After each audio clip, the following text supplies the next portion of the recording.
The brutal murder of a 10-year-old girl left her community outraged and demanding justice. The Victoria Martens murder case is a tragic and deeply disturbing incident that shook the community of Albuquerque, New Mexico, and garnered widespread attention both nationally and internationally. Victoria Martens was a 10-year-old girl who was brutally murdered in August 2016. The details of her death are harrowing and have left a lasting impact on those who followed the case. Victoria Martens was born on August 23, 2005 in Albuquerque, New Mexico. She was described as a cheerful and friendly child by those who knew her. However, her life was cut tragically short on the eve of her 10th birthday. On the evening before Victoria's 10th birthday, emergency responders were called to an apartment complex in Albuquerque's northwest side. They discovered Victoria's lifeless body inside the apartment, which had been set on fire. The scene was horrific, and it soon became apparent that Victoria had been the victim of a heinous crime. There's a little girl inside the house. How old? How old is your daughter? 10. Oh, yeah, she's 10. Nancy Laughlin, a reporter from Albuquerque news station KOAT, has been following the case since the very beginning and gave insight into the case. It was August of 2016. I got a text early in the morning from a source of mine who said this is the worst homicide he had ever seen and that a child was mutilated. The information that day that we were told is that Victoria had been so brutally killed. She had been literally chopped up and set on fire. Her body parts were put in bags in different parts of the apartment. Upon report of the case, 3 individuals were ultimately charged in connection with Victoria's murder: her mother, Michelle Martens, her mother's boyfriend, Fabian Gonzalez, and Gonzalez's cousin, Jessica Kelly. Michelle Martens, Victoria's mother, met Fabian Gonzalez on a dating website. Despite not knowing him for long and being aware of his arrest record, she allowed him to move into her apartment with her 2 children, her daughter and her son. Shortly after, Gonzalez's cousin, who had been released from prison, also joined them at their residence. Thus, Martens permitted 2 individuals whom she was not well acquainted with to reside with her children. They were charged with multiple felonies, including child abuse, murder, and sexual penetration of a minor. The details that emerged during the investigation painted a picture of extreme depravity and cruelty. Michelle Martens, Victoria's mother, initially claimed to have been unaware of the abuse her daughter suffered. Michelle told the police that Victoria had been drugged. Afterwards, she watched her daughter get raped and murdered. Fabian Gonzalez, Michelle Martens' boyfriend at the time of the murder, was also implicated in the crime. He admitted to police that he had witnessed Victoria's murder, but claimed that he had not participated in it himself. Gonzalez had a criminal history, including charges related to domestic violence. Jessica Kelly, Fabian Gonzalez's cousin, was the 3rd individual charged in connection with Victoria's murder. Kelly had a lengthy criminal record, including charges related to drugs and violence. She was accused of actively participating in Victoria's sexual assault and murder. While still on the case, a new district attorney took charge in January, ushering in a shift in the investigation. The new attorney deployed seasoned detectives to look into the case and re-examine things. They dug into cell phone records and other digital forensics, but the evidence clashed with the suspect's confession. As the investigation unfolded, it became clear the confession was a lie. This means that the mother's testament was only going to lead to a dead end.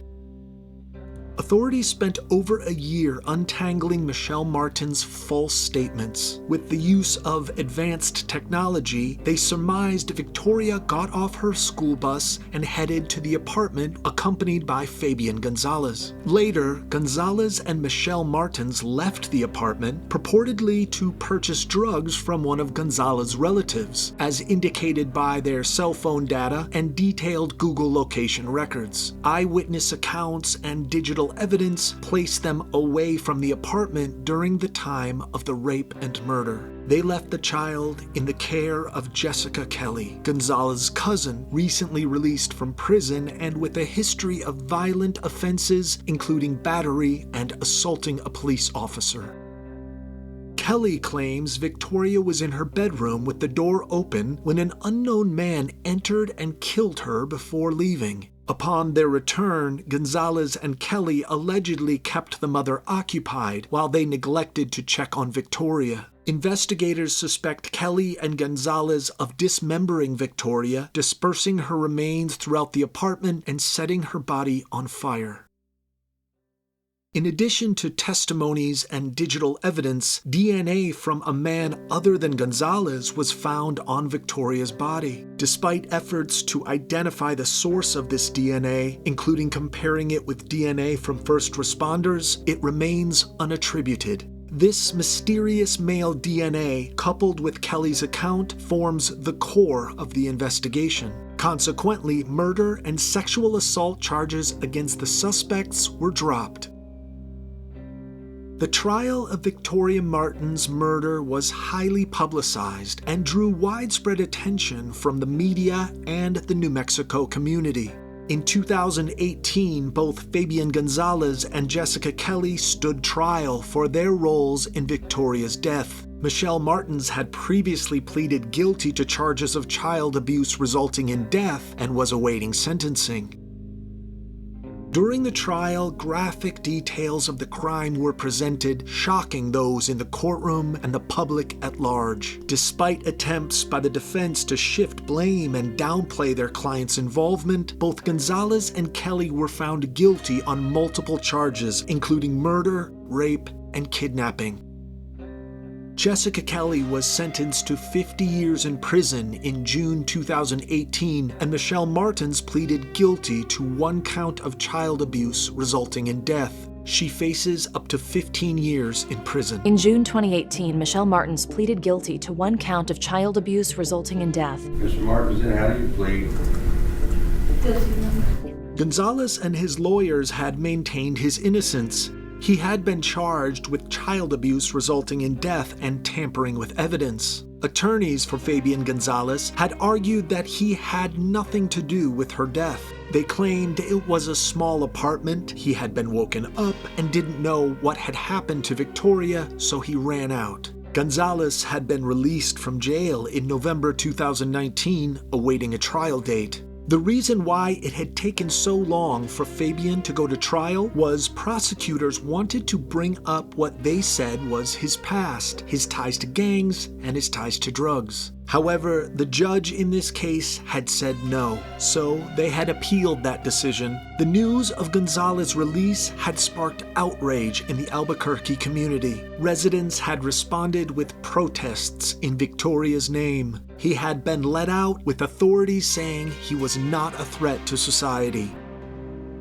After 6 years of uncertainty, the jury swiftly decided that Fabian Gonzalez should be imprisoned for his involvement in the tragic death and dismemberment of 10-year-old Victoria Martens. Despite not facing a murder charge, the jury concluded that Gonzalez played a pivotal role in creating a perilous situation that led to her untimely demise. They say Victoria Martens could have been celebrating her birthday if Gonzalez had never entered her life, as the state has long argued. We find the defendant guilty of child abuse with reckless disregard. Kelly had also accepted a plea deal and testified against Gonzalez, claiming on the stand that Gonzalez was high on meth and played a significant role in attempting to conceal Victoria's body. And she was like, "For real, cuz? What the f?"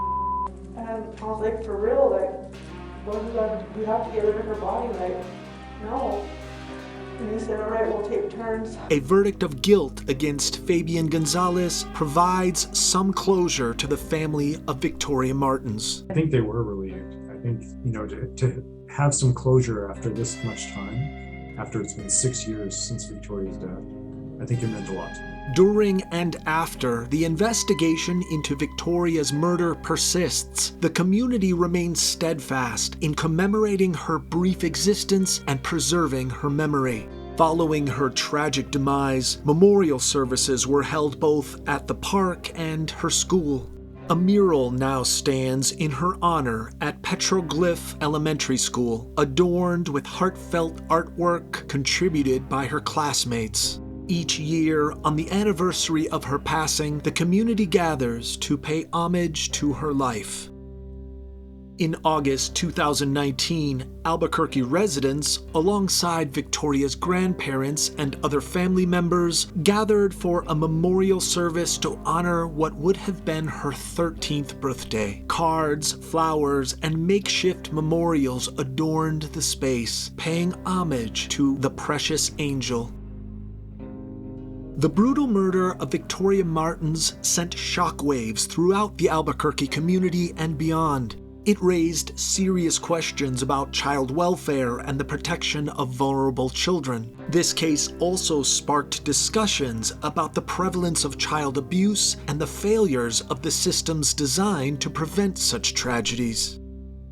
In the aftermath of Victoria's murder, there were calls to reform the child welfare system in New Mexico, as well as increase awareness and resources for victims of abuse. This case served as a reminder of the importance of vigilance and intervention in cases of suspected child abuse. She was a beautiful person inside and out. To remember her as the beautiful person that she was, I think is just as important as trying to set the awareness for what led to this. Everybody that is guilty of it needs to be held responsible. This was a child. I mean, her life ended way too soon. The Victoria Martens murder case remains one of the most horrific and heart-wrenching crimes in recent memory. The senseless and brutal death of a young girl at the hands of those who were supposed to protect her sent shockwaves through the community and raised important questions about child welfare and protection. While justice has been served with the convictions of those responsible for Victoria's murder, the case serves as a stark reminder of the vulnerability of children and the importance of safeguarding their well-being. Do you think there's more to this story? Did these people get what they deserve? Share your thoughts in the comments section below. Don't forget to like and subscribe for more. Until next time, stay safe.